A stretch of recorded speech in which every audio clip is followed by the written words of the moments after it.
একদিন একটা কাকাতুয়া পাখি উড়তে উড়তে একটা ফাঁকা জায়গায় বসল।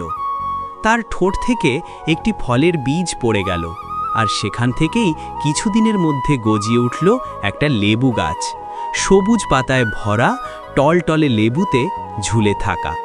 কাকাতুয়া পাখিটি আনন্দে নেচে উঠল।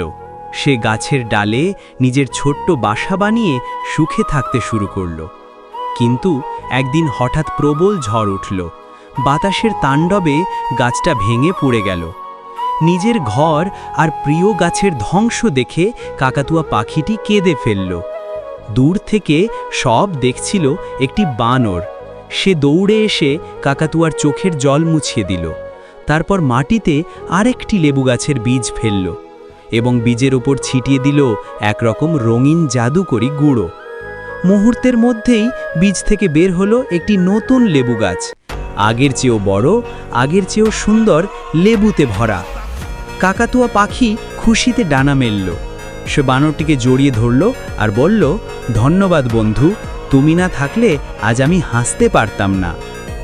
শেষে দুজন বন্ধু নতুন লেবু গাছের নিচে বসে আকাশের দিকে তাকিয়ে হাসতে লাগলো।